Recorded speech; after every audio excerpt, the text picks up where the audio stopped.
नमस्कार दोस्तों, स्वागत है आपका हमारे चैनल आरएससीईटी गुरुज पर। इस चैनल पर हम आरएससीईटी के एग्जाम्स के क्वेश्चंस की तैयारी करवाते हैं। तो अभी इस चैनल को सब्सक्राइब करें और हमारे साथ जुड़ जाइए। तो आप बात करते हैं पहले क्वेश्चंस की तरफ। उससे पहले मैं आपको बता दूं कि ये जो लेसन है, लेसन्स की है जो स्टार्टिंग कंप्यूटर की बेसिक इन्फॉर्मेशन यानी कंप्यूटर का इंट्रोडक्शन के बारे में हम आज बात कर रहे हैं।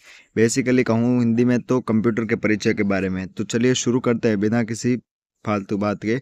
वीडियो की सीधा शुरुआत करते हैं। तो दोस्तों पहला प्रश्न है वो है, निम्न में से कौन सा एप्लीकेशन सॉफ्टवेयर नहीं है।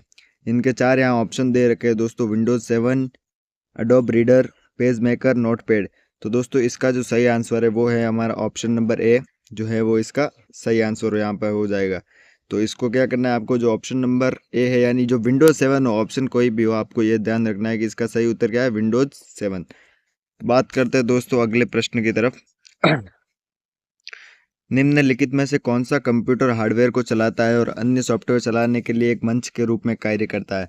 तो दोस्तों इसके जो चार ऑप्शन है पहले वो देख लेते हैं कि क्या क्या है इसके चारों ऑप्शन। तो दोस्तों इसका पहला ऑप्शन जो है वो ऑपरेटिंग सिस्टम, दूसरा है अनुप्रयोग सॉफ्टवेयर, तीसरा ऑप्शन है ए और बी और चौथा है उपरोक्त सभी। तो दोस्तों इसका सही आंसर जो है वो हो जाएगा हमारा ऑपरेशन सिस्टम वाला, पहला जो है वही इसका सही उत्तर है। ये इसका हम आंसर देख लेते हैं। ये देखो दोस्तों इसका सही उत्तर है ऑपरेटिंग सिस्टम।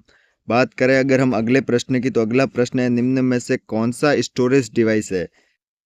तो इसके भी दोस्तों हमें चार ऑप्शन देखने को मिल रहे हैं। पहला है CRT monitor, hard disk, barcode reader और एक है माइक्रोफोन। तो दोस्तों इसका सही उत्तर हो जाएगा हमारे हार्ड डिस्क, क्योंकि हार्ड डिस्क में ही स्टोरेज का मतलब स्टोरेज रहता है डिवाइस का। तो प्रश्न अगर आपको इसके उत्तर आ रहे हैं तो आप भी साथ में हमारे देते जाएंगे, तो आपका भी क्या है, रिवीजन हो जाएगा। तो बढ़ते हैं हम अगले प्रश्न की तरफ। अगला प्रश्न है कि एक आउटपुट डिवाइस का उदाहरण है, यानी ये जो पीछे दे रखे हैं इनमें से कौन सा एक आउटपुट डिवाइस का उदाहरण है। पहला है बारकोड रीडर, दूसरा है सॉफ्टवेयर, तीसरा है स्कैनर और चौथा प्रिंटर।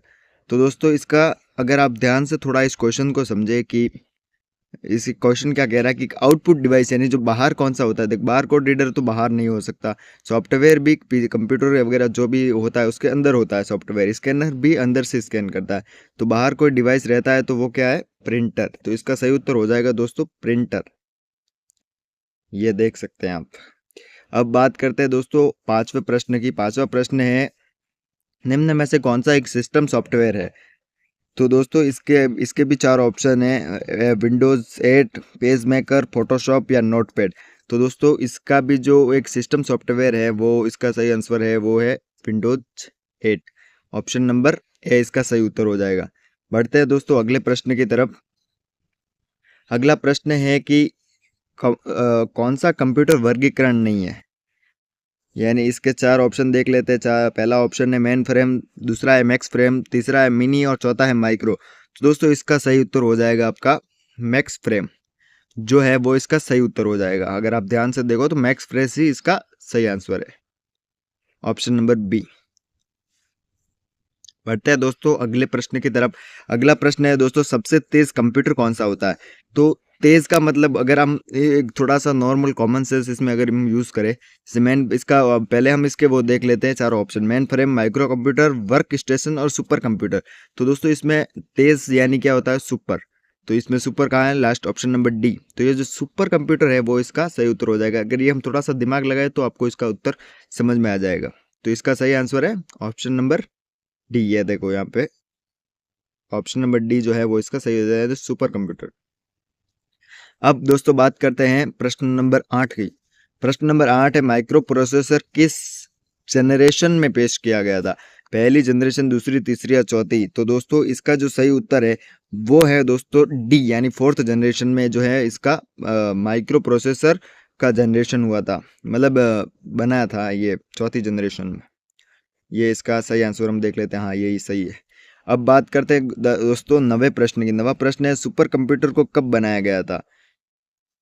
तो इसमें 1993, 1964, 1995 और 1996। तो इसका दोस्तों हम आंसर देख लेते हैं। इसका सही आंसर है ऑप्शन नंबर बी, 1964 में दोस्तों कंप्यूटर का जो है वो सुपर कंप्यूटर बनाया गया था। अब बात करते हैं दोस्तों प्रश्न नंबर 10 की। सुपर कंप्यूटर का इस्तेमाल किया जाता है? भूकंप की जानकारी के लिए, मौसम की भविष्यवाणी के लिए, संसार के लिए या उपरोक्त सभी के लिए? तो दोस्तों अभी मतलब आपको भी पता होगा कि सुपर कंप्यूटर यानी जो सारी फास्ट चीज़ करे या सुपर हिट चीज़ें करे, तो भूकंप की जानकारी भी उसी में शामिल होती है, मौसम की भविष्यवाणी भी और संचार भी। तो इसका सही आंसर हो जाएगा दोस्तों ऑप्शन नंबर ये जो डी है वो इसका सही आंसर हो जाएगा, क्योंकि ये चारों की बातें मतलब सुपर कंप्यूटर जो है वो इस चारों का मतलब तीनों का यूज़ कर सकता है। अब ये इसका सही आंसर है, आप देख सकते हो। अब बात करते हैं दोस्तों 11वें प्रश्न की। 11वां प्रश्न है दोस्तों जो है हमारा, सरकारी संस्थाओं और बड़ी कंपनियां किस कंप्यूटर का इस्तेमाल करती है? तो दोस्तों इसके लिए एक कंप्यूटर जो होता है वो मेन फ्रेम कंप्यूटर होता है। मतलब पहले हम ऑप्शन देख लेते हैं, मतलब आंसर इसका सही वही है कि मेन फ्रेम कंप्यूटर जो है बहुत बड़ी बड़ी संस्थाएं और बहुत बड़ी बड़ी कंपनियां जो होती है वो मेन फ्रेम जैसे कंप्यूटर का यूज़ करती है, ताकि क्योंकि उसमें डेटा और बहुत सारी चीज़ें ऐसी होती है जो इसमें सेव्ड रखनी होती है, इसलिए वो मेन फ्रेम कंप्यूटर का यूज़ करते हैं। ये आप सही आंसर देख सकते हैं। अब दोस्तों बात करते हैं 12वें प्रश्न की। माइक्रो कंप्यूटर के प्रकार है, डेस्कटॉप, लैपटॉप, टैबलेट्स, स्मार्टफोन्स। तो दोस्तों माइक्रो का अर्थ होता है छोटा। तो छोटे कंप्यूटर का मतलब क्या होता है कि जो जैसे हमारे पास मोबाइल है वो भी छोटा कंप्यूटर हो गया, टैबलेट हो गया, लैपटॉप हो गया, डेस्कटॉप हो गया। तो ये सारे तीनों चीज़ों जो है वो कनेक्टेड है, यानी ये इसको क्या कहते हैं, माइक्रो कंप्यूटर। ठीक है, तो ये इसका आंसर सही हो जाएगा दोस्तों हमारा जो ऑप्शन नंबर डी है ये इसका सही आंसर हो जाएगा, क्योंकि जो ये तीनों चीजें हैं वो माइक्रो कंप्यूटर है। माइक्रो कंप्यूटर यानी छोटी चीज कंप्यूटर जैसी जो कि सारा कंप्यूटर जैसा काम करती हो। आज हम मोबाइल से सारा काम कर सकते हैं उसी तरह मतलब इसका आंसर थोड़ा माइंड लगाओगे फिर भी आपको समझ में आ जाएगा। ये इसका सही आंसर है ऑप्शन नंबर डी। अब बात करते हैं दोस्तों प्रश्न नंबर 13 की। शिफ्ट सिस्टम सॉफ्टवेयर के मुख्य घटक है, सिस्टम सॉफ्टवेयर के मुख्य घटक है। ऑप्शन नंबर ए देख लेते हैं दोस्तों। Option number A operating system, utilities and device driver और सर्वर। तो दोस्तों इसका भी सही आंसर हो जाता है हमारा ऑप्शन नंबर डी है वो भी है, क्योंकि सिस्टम सॉफ्टवेयर के अंदर सारी चीज़ें आती है। ऑपरेटिंग सिस्टम भी होता है, यूटिलिटीज जो भी होता है और डिवाइस ड्राइवर एंड सर्वर भी इसमें यूज होता है। तो ये तीनों हो जाएंगे इसका राइट आंसर। तो राइट आंसर 3 है, मतलब 3 तो हम ऑप्शन में लिख नहीं सकते, उसके लिए 1 लिखना होता है। तो ये इसमें तीनों का दे रखा है कि भाई उपरोक्त सभी, यानी सभी राइट है। और 99% अगर आपको कोई आंसर नहीं आ रहा है और आपको उपरोक्त सही सभी दिखता है तो उसका 99% चांस होता है कि भाई वो 99% ये प्रश्न का उत्तर उपरोक्त सभी हो सकता है। अब दोस्तों ये देख सकते हैं हम उपरोक्त सभी इसका सही आंसर है। अब दोस्तों बढ़ते हैं 14वें प्रश्न की तरफ। एप्लीकेशन सॉफ्टवेयर कहा जाता है, and user, utilities, server and system, यानी किसको कहा जाता है एप्लीकेशन सॉफ्टवेयर?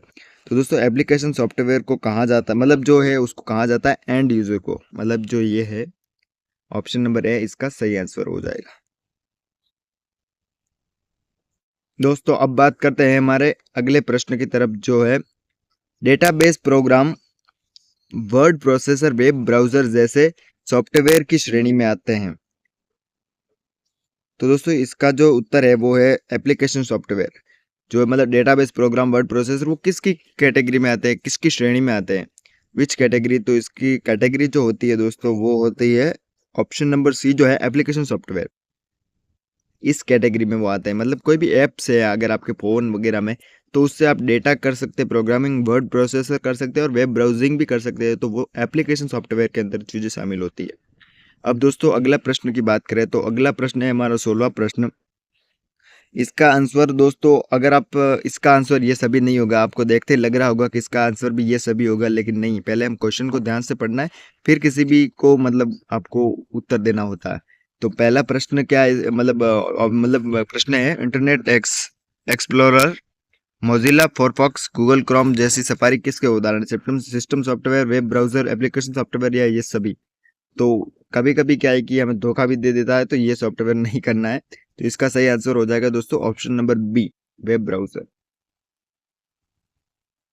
बढ़ते हैं दोस्तों नेक्स्ट प्रश्न की तरफ। अगला प्रश्न है ऑफिस सॉफ्टवेयर में सूट शामिल होते हैं, वर्ड प्रोसेसर, डेटाबेस, प्रेजेंटेशन या ऊपर के सभी? तो इसमें भी ऑफिस की सॉफ्टवेयर में क्या क्या शामिल होता है, मतलब जो सॉफ्टवेयर होते हैं उसमें वर्ड प्रोसेसर होता है, ये डेटाबेस तो होगा ही, तभी तो डेटा सेव रहेगा, कहाँ जाएगा वरना। प्रोजेक्ट एक्शन भी होता है, तो इसीलिए इन सभी का आंसर क्या हो जाएगा हमारा उपरोक्त सभी। तो कभी कभी नहीं होता है लेकिन कभी कभी होता, तो अब ज्यादातर चांस यही रहता है। बढ़ते हैं अगले प्रश्न की तरफ। अगला प्रश्न है हमारा 18वां प्रश्न, कंप्यूटर का वह भाग जिसे देखा व छुआ जा सके उसे कहते हैं आउटपुट डिवाइस, सॉफ्टवेयर, हार्डवेयर या इनपुट। सही आंसर जो होता है वो होता है हार्डवेयर। हार्डवेयर को हम देख भी सकते हैं और छू भी सकते हैं, तो इसीलिए इसका सही आंसर हो जाएगा हमारा ऑप्शन नंबर सी। अब बढ़ते हैं 19वें प्रश्न की तरफ। माउस, प्रिंटर, कीबोर्ड और मदरबोर्ड को कहा जाता है? सॉफ्टवेयर कहा जाता है, इनपुट डिवाइस कहा जाता है या हार्डवेयर, या इनमें से कुछ नहीं? तो दोस्तों इसका जो सही आंसर हो जाएगा वो हो जाएगा जो हमारा ऑप्शन नंबर सी है, हार्डवेयर। वो इसका ये सही आंसर हो जाएगा। अब बढ़ते हैं दोस्तों अगले प्रश्न की तरफ। वो है हमारा लास्ट प्रश्न आज के इस सेशन का। शिक्षा के क्षेत्र में कंप्यूटर का उपयोग कहा जाता है, मतलब एजुकेशन फील्ड में किस जगह पे इसका उदाहरण दिया जाता है? तो दोस्तों हम कंप्यूटर बेसिकली है तो स्मार्ट क्लासेस के लिए भी यूज़ कर सकते हैं, डिजिटल लाइब्रेरी यानी कि डिजिटल लाइब्रेरी का अनुसंधान। तो इसका आंसर ये तीनों सही है, और जहाँ तीनों सही होता है वहाँ चौथा ऑप्शन ऑप्शन नंबर डी है वो।